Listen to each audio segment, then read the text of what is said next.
All of you fix guideline platform पर आपका welcome. आज के सेशन के अंदर पढ़ेंगे राजस्थान की जलवायु और राजस्थान की जलवायु के वर्गीकरण पढ़ेंगे।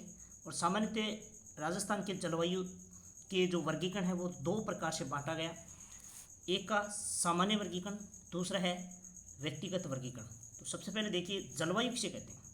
तो जलवायु होती हैं एक दीर्घकालीन मौसम की घटनाएं होती हैं जिसे जलवायु कहते हैं। जलवायु जो निर्भर होता है वो तापमान पर या वर्षा या आर्द्रता या पवन या हवाओं पर निर्भर होता है।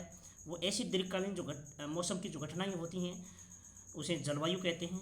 जलवायु लगभग लंबे समय तक चलती है, यानी लंबे वर्षों तक चलती हैं। 19 वर्ष तक की से लेकर 36, 30, 40 वर्ष तक यानी चलती हैं। जिस तरह मौसम क्या होता है कि हर घंटे में बदलता रहता है, यानी हर घंटे के अंदर यानी तापमान है, वर्षा है, पवनें हैं, हवा है, मतलब बदलती रहती हैं। तो इनका कोई फिक्स टाइम नहीं। लेकिन ऋतु क्या होती है, अल्पकालीन मौसमी की घटना होती हैं। और ऋतु हमेशा 3 और 4 महीने तक यानी इसका जो टाइम होता है। तो अब अपन शुरुआत करते हैं राजस्थान का जलवायु वर्गीकरण पुनः। तो सामान्य जो वर्गीकरण है वो सामान्य वर्गीकरण है, इनका जो डिवाइड किया गया वो राष्ट्रीय मौसम विभाग के अनुसार उनको 5 भागों में बांटा गया। और वो कौन कौन से हैं तो ध्यान करना। तो सामान्य वर्गीकरण यानी राष्ट्रीय मौसम विभाग के अनुसार राजस्थान के जलवायु प्रदेश 5 बांटे गए। सबसे पहला कौन सा, शुष्क जलवायु प्रदेश। और शुष्क जलवायु प्रदेश का विस्तार दक्षिण गंगानगर, पश्चिम बीकानेर, जैसलमेर, जोधपुर, उत्तरी बाड़मेर। उसका प्रतिनिधि नगर कौन सा है, यानी ये जो शुष्क जलवायु प्रदेश जो पूरा का पूरा या उस शहर के अंदर या फिर जिस जिले में मिलता है तो वो है जैसलमेर। यहाँ वर्षा कितनी होती है तो 0 से 20 सेंटीमीटर। और यहाँ का जो टेम्परेचर कितना है तो ग्रीष्मकालीन 40 डिग्री सेल्सियस से 45 डिग्री सेल्सियस तक, शीतकालीन में 0 डिग्री सेल्सियस से 10 डिग्री सेल्सियस तक होता है। यहाँ किस प्रकार की वनस्पति पाई जाती हैं तो जीरोफाइटिक्स जो वनस्पति पाई जाती हैं, जिसमें बड़े मैं कहूँ कि भाई कांटेदार झाड़ी वगैरह जो आते हैं इसके अंतर्गत। और मृदा किस प्रकार की पाई जाती हैं तो एंटीसोल्स मृदा पाई जाती हैं, जिसे शुष्क रेतीली मृदा कहा जाता है। अब वन यहाँ पे किस प्रकार के पाए जाते हैं तो घास सर्वाधिक मात्रा में पाई जाती हैं, जैसे करंड, अजान या मुराद, धामन, सेवन घास। तो इस प्रकार की जो यहाँ पे घास पाई जाती हैं अक्सर एग्जामों में भी पूछा जाता है। इसके बाद में दूसरा उन्होंने वर्गीकरण किया था वो क्या था, अर्ध शुष्क जलवायु प्रदेश। इसका जो विस्तार है बाड़मेर, जोधपुर, पाली, नागौर, हनुमानगढ़, गंगानगर। और प्रतिनिधि नगर कौन सा है तो जोधपुर है। वर्षा 20 से 40 सेंटीमीटर के मध्य और टेम्परेचर ग्रीष्मकालीन 36 डिग्री सेल्सियस से 42 डिग्री सेल्सियस के मध्य, शीतकालीन में 10 डिग्री सेल्सियस से 17 डिग्री सेल्सियस के मध्य। यहाँ किस प्रकार की जो वनस्पति पाई जाती हैं तो स्टेपी तुल्य वनस्पति पाई जाती हैं, जिसे पतझड़ वन कहते हैं। यहाँ की मृदा किस प्रकार की हैं तो एरेंडिसोल्स जो रेतीली बलुई मृदा पाई जाती हैं। और किस प्रकार के वन के वर्क्स मिलते हैं तो जैसे रोहिड़ा, खिजड़ी, बहुताय तो मिलते हैं यहाँ पे। यानी मैं कुल मिलाकर शुष्क जो शुष्क जो जलवायु प्रदेश और अशुष्क जलवायु प्रदेश दोनों आते हैं। ये उत्तरी जो पश्चिम मरुस्थल प्रदेश के अंदर आते हैं। और इसके बाद में देखो उप आर्द्र जलवायु प्रदेश, ये राजस्थान के जो भौतिक प्रदेश में अरावली जो मध्यवर्ती अरावली प्रदेश के अंतर्गत आता है। इनका जो विस्तार है पूर्वी मैदान के जितने भी ज़िले हैं वो सारे आ जाते हैं। प्रतिनिधि नगर है यहाँ का टोंक। वर्षा होती है 40 से 60 सेंटीमीटर। और यहाँ का टेम्परेचर है ग्रीष्मकालीन 28 डिग्री सेल्सियस से 36 डिग्री सेल्सियस तक और शीतकालीन 12 डिग्री सेल्सियस से 18 डिग्री सेल्सियस तक। यहाँ की जो वनस्पति होती है मिश्रित पतझड़ वन। यहाँ की जो मृदा होती है एल्फीसॉल्स यानी जलोढ़ मृदा। यहाँ में किस प्रकार की वृक्ष पाए जाते हैं तो नीम, आम, आंवला, खेर, अरहर। तो इस प्रकार की यहाँ पे पाए जाते हैं। इसके बाद चौथा उन्होंने वर्गीकरण किया था वो था आर्द्र जलवायु प्रदेश। और इसका जो विस्तार है धौलपुर, करौली, सवाईमाधोपुर, बूंदी, चित्तौड़गढ़, राजसमंद, सिरोही। इसका जो प्रतिनिधि नगर है वो है सवाई माधोपुर। यहाँ जो वर्षा होती है 60 से 40 सेंटीमीटर तक। तापमान ग्रीष्मकालीन से 32 डिग्री सेल्सियस से 34 डिग्री सेल्सियस तक, शीतकालीन में 14 डिग्री सेल्सियस से 17 डिग्री सेल्सियस के मध्य। यहाँ की जो वनस्पति है वो पतझड़ वन है। यहाँ मृदा पाई जाती है वो एल्पीसोस मृदा पाई जाती है। अति आर्द्र जलवायु प्रदेश, ये 5वां उन्होंने वर्गीकरण किया था। ये जो वर्गीकरण है वो दक्षिण पूर्व, या मैं कहूँ कि हाड़ौती का जो पठार है इसमें इसका जो एरिया आता है विस्तार, दक्षिणी पूर्व जो जिले आते हैं जिसमें डूंगरपुर, बांसवाड़ा, उदयपुर, प्रतापगढ़, कोटा, झालावाड़ और बारा। प्रतिनिधि नगर बांसवाड़ा है। और यहाँ की जो वर्षा होती है वो 80 से 100 सेंटीमीटर के मध्य होती है। यहाँ का जो टेम्परेचर है ग्रीष्मकालीन के अंदर 30 डिग्री सेल्सियस से 40 डिग्री सेल्सियस के मध्य, और शीतकालीन में 10 डिग्री सेल्सियस से 17 डिग्री सेल्सियस के मध्य होता है। यहाँ की जो मृदा है वर्टिसोल्स मृदा पाई जाती हैं। यहाँ की जो वनस्पति हैं वो सवाना वनस्पति पाई जाती हैं।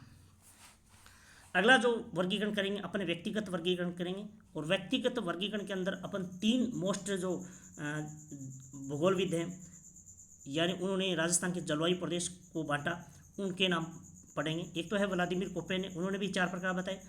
थॉर्नवेट ने भी राजस्थान के जलवायु प्रदेश को 4 भागों में बांटा। इसके बाद ट्रिवॉर्थो ने भी राजस्थान के जलवायु प्रदेश को 4 भागों में बांटा। सबसे पहले व्लादिमीर कोपेन के अनुसार, बहुत मोस्ट इंपॉर्टेंट है, अधिकतर एग्जामों में इनसे रिलेटेड प्रश्न पूछे ही जाते हैं।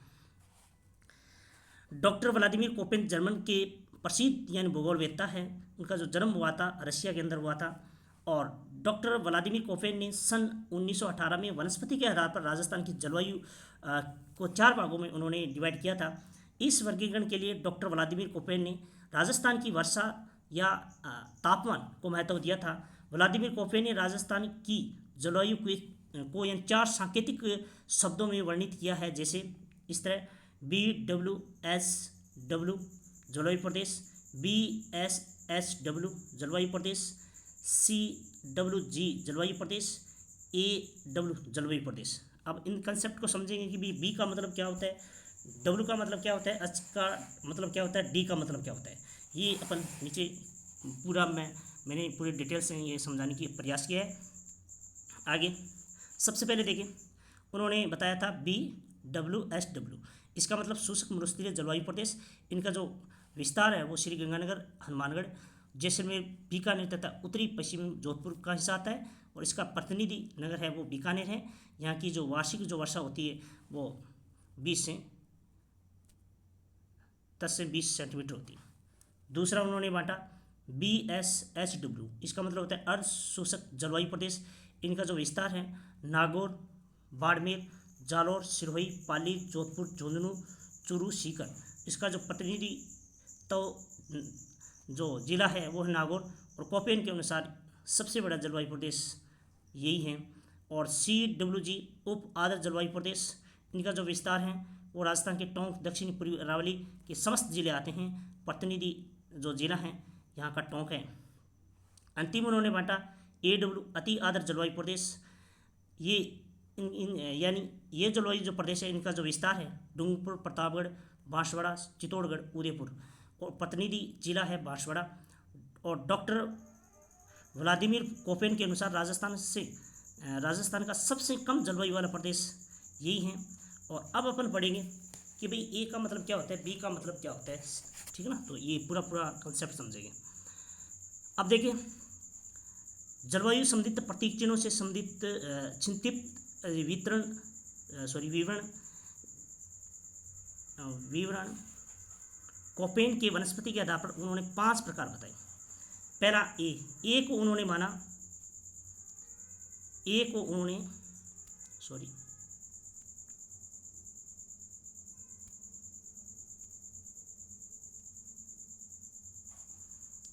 माना उष्ण कटिबंध, और B को उन्होंने माना मरुस्थल। और इस B में 4 प्रकार की मरुस्थल माना। एक तो H का मतलब होता है गर्म मरुस्थल यानी हॉट, K का मतलब काल्ड यानी ठंडा मरुस्थल, S का मतलब सेमी वार्म यानी अर्ध शुष्क मरुस्थल, और W का मतलब वार्मड यानी शुष्क मरुस्थल। और सी को उन्होंने उपोष्ण कटिबंध जलवायु माना, और डी उन्होंने शीतोष्ण कटिबंध जलवायु माना, और ई उन्होंने ध्रुवीय जलवायु माना। यानी बड़े जो कैपिटल है वो पहले आएंगे, कैपिटल लेटर में जो 5 है वो पहले आएंगे। इसके बाद में ऋतु के आधार पर संकेतिक, यानी ए का मतलब अत्यधिक गर्म ग्रीष्म ऋतु, बी का मतलब दीर्घ गर्म ग्रीष्म ऋतु, सी का मतलब लघु ठंडी ग्रीष्म ऋतु, डी का मतलब होता है लघु अत्यधिक ठंडी ग्रीष्म ऋतु। इसके बाद आर्द्रता के आधार पर सांकेतिक चिन्ह दिए। ए का मतलब अफ वर्षा पर्यंत, जी का मतलब होता है गंगा के मैदान, और एम का मतलब होता है मानसून, और सी का मतलब होता है यानी शुष्क ग्रीष्म ऋतु। जिस तरह पहला मैं अगर बात करूँ BWSW, अब इसका मतलब देखिए, या एस ले लो पहले, जिस तरह BSHW, देखो बी का मतलब मरुस्थल, जिसलिए अपन पढ़ा था ना यहाँ पे, बी का मतलब मरुस्थल, और एस का मतलब होता है अर्धशुष्क मरुस्थल। यानी ये दो आपको समझ में आ गया कि बी का मतलब होता है मरुस्थल और एस का मतलब होता है अर्ध मरुस्थल। अब एच का मतलब यानी वो गर्म मरुस्थल है, और डब्ल्यू का मतलब, तो डब्ल्यू का मतलब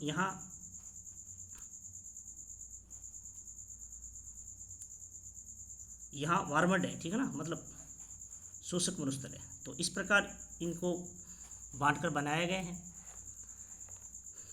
यानी शुष्क शीत ऋतु, ठीक है ना। तो ड्राई विंटर रहती है यहाँ पे, डब्ल्यू ए आएगा, ठीक है ना। इसके बाद में थॉर्वेट ने जलवायु वर्गीकरण, उन्होंने आधार माना वर्षा, और उन्होंने भी राजस्थान के जलवायु प्रदेश को 4 भागों में बांटा। पहला है CAW यानी उप आदर्श शुष्क एवं अर्ध शुष्क जलवायु प्रदेश। दूसरा उन्होंने बांटा DAW यानी उष्ण आर्द्र या फिर अर्ध शुष्क जलवायु प्रदेश। इसके बाद में DBW या फिर अर्ध शुष्क मिश्रित जलवायु प्रदेश। उसने चौथा माना EAD उष्ण शुष्क जलवायु प्रदेश। तो कुल मिलाकर उन्होंने भी 4 प्रकार बांटे। लेकिन त्रिवार्थों का जो वर्गीकरण है वो कोपेन की कॉपी करके आया है, और उन्होंने लास्ट के जो अंक थे उनको हटा दिया, यानी खत्म कर दिया, यानी उन्होंने केवल वर्षा के आधार पर उन्होंने माना। तो देखो BWH, तो BWH और इसके बाद W और आ रहा था कोपेन के अकॉर्डिंग, तो उन्होंने यहाँ पे डिलीट कर दिया। इसके बाद में BSHW, तो यहाँ पे W आ रहा था, लेकिन कोपेन के वर्गीकरण को इसने डिलीट कर दिया। तो मतलब और तो बाकी चौथा सैम का है, और सैम है AW, उनका भी AW है, लेकिन तीसरे में थोड़ा फर्क है, और बाकी सैम की उन्होंने कॉपी की है। अब मानसून की स्थिति, यानी मानसून भारत में सबसे पहले कब और कौन से स्थान पर आता है, राजस्थान में कब और कौन से स्थान पर आता है, और कौन से कब यानी मानसून जाता है, लौटता है। तो सबसे पहले देखो, मानसून का आगमन भारत के केरल में होता है, वो 1 जून, और राजस्थान में जो आगमन होता है वो 25 जून को बांसवाड़ा जिले में सबसे पहले मानसून आता है। और मानसून लौटता कब है, तो भारत के अंदर 31 अक्टूबर को लौट जाता है, और राजस्थान में 30 सितंबर को लौट जाता है मानसून। अब मानसून की जो शाखाएं हैं वो कितने भागों में अपन डिवाइड कर सकते हैं, तो 2 भागों में, यानी दक्षिण पश्चिम जो मानसून है इनको 2 भागों में डिवाइड कर सकते हैं। एक तो अरब सागरीय शाखा जो राजस्थान में 10% हिस्सा रखती हैं, और ये बांसवाड़ा जिले में प्रवेश करती हैं, और दूसरी जो शाखा है बंगाल की खाड़ी वाली शाखा, वो राजस्थान में 90% वर्षा करती हैं, और सबसे पहले ये राजस्थान में झालावाड़ जिले में प्रवेश करती है। मानसून का प्रभाव, सर्वाधिक वर्षा कहाँ होती है, तो सर्वाधिक वर्षा वाला जिले की अगर बात करें तो झालावाड़ में 40 दिन तक वर्षा होती है। दूसरा सर्वाधिक वर्षा वाला जिला है वो बांसवाड़ा है, और सर्वाधिक वर्षा वाला स्थान अगर पूछे तो माउंट आबू है, और न्यूनतम वर्षा वाला जिला अगर पूछे तो जैसलमेर है, यहाँ पे 5 दिन ही वर्षा होती है, और स्थान पूछे तो है सम में होती ही नहीं है वर्षा, न के बराबर होती है। राजस्थान में मानसून दिवस यानी टोटल 29 दिन औसत माने जाते हैं। राजस्थान में सर्वाधिक जो मानसून वाला स्थान है वो है माउंट आबू, यानी 48 दिन यहाँ पे मानसून रहता है, और ज़िले की अगर बात की तो झालावाड़ में यानी 40 दिन तक मानसून रहता है। न्यूनतम मानसून कहाँ रहता है तो जैसलमेर में, और ज़िले की अगर बात करें तो जैसलमेर में। जलवायु ऋतु वर्गीकरण 4 भागों में बांट सकते हैं। एक तो ग्रीष्म ऋतु, वर्षा ऋतु, सर्दी ऋतु और शीत ऋतु, यानी 12 महीने में प्रत्येक 3-3 माह के अपन एक ऋतु बना लेते हैं। और इस ऋतु में देखिए कौन कौन सी चीज़ें घटना घटती हैं। तो देखो, ग्रीष्म ऋतु में लू, आंधी, भंगुलिया आते हैं। वर्षा ऋतु के अंदर मानसून आता है, और सर्दी ऋतु के अंदर अक्टूबर हीट या मानसून का निवर्तन यानी मानसून लौटता है। और शीत ऋतु के अंदर मावठ या पश्चिमी विक्षोभ या शीत लहर आती है। सबसे पहले देखिए लू पढ़ते हैं। तो लू ग्रीष्म ऋतु की गर्म व शुष्क हवाओं को कहा जाता है। मुख्यतः बाड़मेर में आती हैं लू सबसे ज़्यादा। आंधी ग्रीष्म ऋतु में धूल भरी व आर्द्र हवाओं को आंधी कहा जाता है, और सर्वाधिक आपको पता है ये गंगानगर जिले में औसत यानी 27 दिन तक रहता है। इसके बाद में भंबुलिया राजस्थान के छोटे क्षेत्र में उत्पन्न वायु भंवर जो चक्रवात होता है उसे स्थानीय क्षेत्र के अंदर भंबुलिया कहा जाता है। इसके बाद में अक्टूबर हीट या फिर कार्तिक हीट भी कहते हैं इसे। तो मानसून लौटते समय यानी वायुमंडलीय आर्द्रता कम या समाप्त हो जाती हैं, जबकि भूमिगत आर्द्रता मौजूद रहती हैं, जिससे अचानक तापमान बढ़ जाता है, इसलिए अक्टूबर हीट कहते हैं। और हमारी भाषा में उमस भी कहते हैं इसे। मावठ सर्दियों में भूमध्य सागरीय चक्रवातों या पश्चिमी विक्षोभों के कारण उत्तरी पश्चिमी राजस्थान से होने वाली वर्षा होती है, उसे मावठ कहते हैं। यह वर्षा रबी की फसल के लिए यानी लाभकारी है, अतः राजस्थान में इसे गोल्डन ड्रॉप्स यानी सुनहरी बौछार भी कहते हैं। और दिसंबर से मार्च मास तक यानी ये चलती है मावठ। और ये सबसे ज़्यादा जो प्रभावित होने वाले जिले हैं गंगानगर, बीकानेर और हनुमानगढ़। इसके बाद है शीतलहर। तो राजस्थान में हिमालय की ओर से आने वाली ठंडी हवाएं, जिनकी दिशा उत्तरी पूर्व से या दक्षिण पश्चिम की ओर होती हैं, उसे शीतलहर यानी ठंडी हवाएं चलती हैं। और सबसे ज़्यादा जो शीतलहर चलती हैं वो है चूरू जिले में। और ये कब कौन से महीने में तो जनवरी महीने में शीतलहर चलती हैं। इसके बाद में पूर्विया, तो बंगाल की खाड़ी से आने वाली मानसून हवाओं को स्थानीय भाषा में पूर्विया कहते हैं। अब इम्पोर्टेंट फैक्ट पढ़ें, और इस कई संदर्भ में ऐसे प्रश्न भी आते रहते हैं। तो सबसे गर्म व शुष्क स्थान कौन सा है, वह फ्लोदी। और राजस्थान का सबसे गर्म जिला कौन सा है, वह चूरू। और अब तक का सबसे गर्म वर्ष कौन सा रहा, वो रहा 2010। और दैनिक तापांतर वह वार्षिक तापांतर या दैनिक तापांतर सर्वाधिक किसका है, वह है जैसलमेर के अंदर। और सर्वाधिक वार्षिक तापांतर किसका है, वह चूरू का। सबसे गर्म महीना कौन सा है, वह है जून। और सबसे ठंडा स्थान कौन सा है, माउंट आबू। और दूसरा सबसे ठंडा स्थान कौन सा है, यानी डबोक उदयपुर। और राजस्थान में भारतीय मौसम विभाग की वेधशाला कहाँ है, तो जयपुर में। राजस्थान में संभावित वाष्प उत्सर्जन वार्षिक दर सबसे अधिक किस जिले में है, तो है जैसलमेर के अंदर। आंधी की बात करें तो आंधियाँ सबसे ज़्यादा कहाँ आती हैं और कब और किस महीने में आती हैं। तो सबसे पहले देखिए, राजस्थान में सर्वाधिक आंधियाँ मई और जून में आती हैं। राज्य में सर्वाधिक आंधियाँ चलती हैं श्री गंगानगर में 27 दिन। और दूसरा सर्वाधिक आंधियों वाला जिला है हनुमानगढ़, यहाँ चलती है 23 दिन। और न्यूनतम आंधियाँ चलने वाला जो जिला है झालावाड़, यहाँ पे केवल 3 दिन चलती हैं। और दूसरा न्यूनतम आंधियाँ चलने वाला जो जिला है वो है कोटा, यहाँ पे चलती है 5 दिन। अब फिर और इम्पोर्टेंट फैक्ट, जलवायु संबंधित महत्वपूर्ण तथ्य हैं। राज्य में सर्वाधिक वर्षा वाले महीने कौन से हैं, तो जुलाई और अगस्त। और राज्य में सर्वाधिक वर्षा वाला जिला कौन सा है, तो है झालावाड़। तो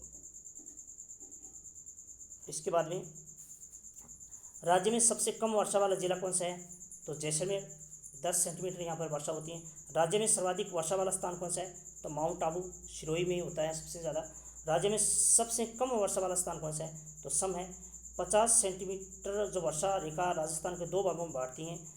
तो राजस्थान में 50 सेंटीमीटर वर्षा रेखा उत्तर पश्चिम से कम और जबकि दक्षिण पूर्व से अधिक होती हैं।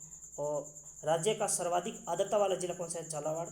और राजस्थान का आर्द्रता वाला जिले के अगर पूछे तो झालावाड़ आएगा, स्थान का अगर पूछ ले तो आएगा माउंट आबू।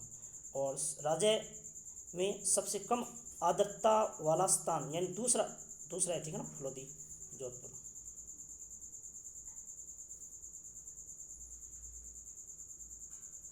सॉरी ये मिस प्रिंट हुआ है, ठीक है ना, ये थोड़ा इसको डिलीट कर देना। अब राजस्थान में समवायु रेखाएं कौन कौन सी हैं, तो मानचित्र में वह काल्पनिक रेखाएं जो समान वायुदाब वाले स्थानों को जोड़ती हैं। और समवायु दाब रेखाएं अपन दो भागों में बांट सकते हैं, एक तो जनवरी माह की और एक जुलाई माह की। तो जनवरी माह में जो चलने वाली जो समवायु दाब रेखा है वो दो मानेंगे, 1018 जो समवायु दाब रेखा और 1019 जो समदाब रेखा मानेंगे। तो 1018 जो होती हैं वो होती हैं जो इस रेखा का जो विस्तार है वो है जैसलमेर से चलती हैं, जोधपुर में चलती हैं, पाली यानी राजसमंद, चित्तौड़ और झालावाड़ तक, यानी ये इस तरह यानी वायुदाब की रेखा यानी बहती हैं, वो समान है, ठीक है ना। वो 1018 MB से एक सी रहती हैं। तो ये MB का मतलब मिलीबार। तो 1019 जो MB हैं वो समवायुदाब रेखा है, इनका जो विस्तार है बीकानेर से बहेगी तो ये सीकर में बढ़ेगी, सीकर से चुरू, चुरू से गंगानगर बहेगी। इसके बाद जुलाई माह की 4 हैं, 997 जो MB समवायुदाब रेखा है का जो विस्तार है वो जैसलमेर, बीकानेर और गंगानगर यानी 3 जिलों में बहती है। और इसके बाद 998 MB जो वायुदाब रेखा है इसका जो विस्तार है बाड़मेर, जोधपुर, नागौर और चूरू है। और 999 MB जो वायुदाब रेखा का विस्तार है वो जालौर, पाली, अजमेर, टोंक, सवाई माधोपुर है। और 1000 MB वायुदाब रेखा का विस्तार है वह सिरोही, उदयपुर, प्रतापगढ़ और झालावाड़। अब राजस्थान की सम वर्षा रेखा कौन सी है, तो सम वर्षा रेखा अपन 3 भाग में बांट सकते हैं। एक तो 25 जो सेंटीमीटर सम वर्षा रेखा है जो अर्धशोषक और शोषक मरुस्थल प्रदेश को अलग करती हैं। और 40 डिग्री सेंटीमीटर सम वर्षा रेखा है और रेतीली मरुस्थल की पूर्वी सीमा तथा अरावली की पश्चिम सीमा के बीच में यानी ये अपने डिवाइड करती हैं। और 50 सेंटीमीटर सम वर्षा जो रेखा है वो पूर्वी अरावली पर स्थित और मरुस्थल व पूर्वी मैदानी को अलग करती हैं। तो ये भी इम्पोर्टेंट है, आप याद कर लेना उनको। और